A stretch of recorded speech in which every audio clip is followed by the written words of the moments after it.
Charmaine Crooks, and I'm proud to be here on the traditional Coast Salish territory. I'm proud to be part of tonight's celebration as we desire a better country. And when I looked at that word desire, the longing, the hoping for, to express a wish for, and to invite, I was reminded quite deeply that it would only be 7 minutes of how I can express the 150 years of how Canada has shaped me, in part from running 2 minutes around a track or 400 meters around a track for 5 Olympic teams. But the number that resonates with me most as we look and as we help shape and desire a better country is the number 13, because that is when I took my oath of Canadian citizenship. That is when my family moved from Jamaica to Canada, and they had a dream, like many immigrant families that have moved here from far away countries, whether as refugees or whether as immigrants coming to help build Canada. We came here in the 60s at a time when we were coming to help shape this great nation. And there are countless stories from immigrants all across our country of how they have shaped and how they have contributed to Canadian society. And we came here because of the opportunities that Canada presented to us, its open doors, its open arms, and its open community that I was proud to be part of when I was growing up in Toronto. And as we gather here in Surrey tonight, I'm reminded too of the many immigrants who live in this great and growing community, who are also brought here because of the opportunities of Canada and because they want to contribute, and how Canada has welcomed us all with open arms. But for us and my family, it did start as that dream. But part of that dream became for me a destiny. It was a destiny to contribute to this country through a common desire. But my parents taught me, like many immigrant parents, about the value of education and how it was important to have that as the basis, as really the foundation for my future. But really, for me, it was sport.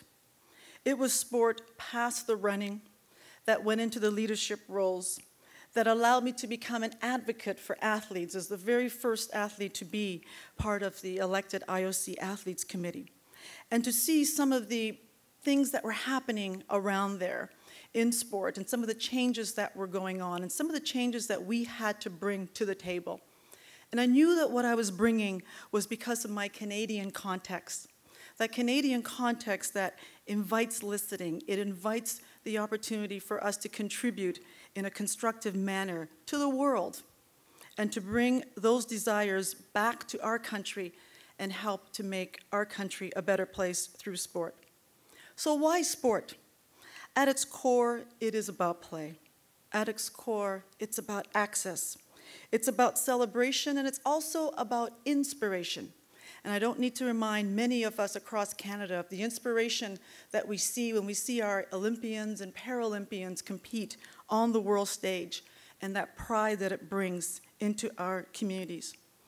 It is about excellence, and it's also about setting goals. And with the global challenges that are happening now in so many quarters of sport, we are reminded of the leadership role that many Canadians can play and do play in making change. But we also recognize that building a better Canada, we must constantly strive to promote health in our citizens and open our doors for sports so all of us will have the opportunity to be part of that. I truly believe that the lessons that I've learned from sport are not unlike what the arts or the sciences or culture also embraces. When we as Canadians can spread our wings and show the world what we can do and what we have to also contribute. Yes, it is about excellence in sport when you watch the athletes and they compete and we're in awe of them. But we also recognize that sport is really, in many ways, a catalyst of our communities. It's about sharing. It's about making sure that we all have access to be at the table to make decisions, not only for ourselves as athletes, but also on the board tables as well. You know, diversity and inclusion are something which women in sport are always striving for every day. And I was taught very early that in order for us as growing up as 9 children, there were only 6 seats at the table. And we all had to, you know, run in order to get to the table in time. Otherwise, you got to wait the next shift. Some of you know about that. But in Canada, we must never forget that we cannot be complacent. And even though there might be 6 seats at that table, we must fight to be at that table so we can be part of that change. And we can show the leadership that Canada is inherently known for. But we must also use innovation and constantly being part of the new dialogue that is helping to shape the world in sport.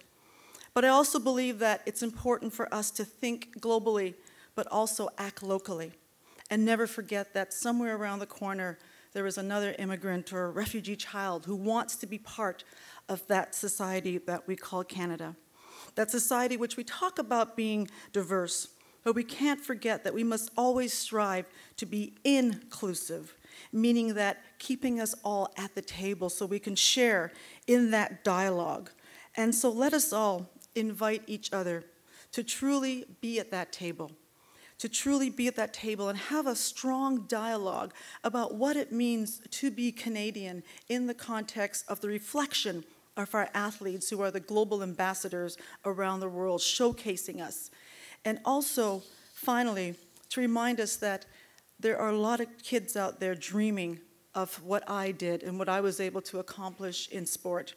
And we cannot do that unless we continue to showcase who we are, support our local communities, so that way they can also continue and want to dream and desire to be better Canadians and to represent our country and be the ambassadors that they deserve to be. Thank you very much.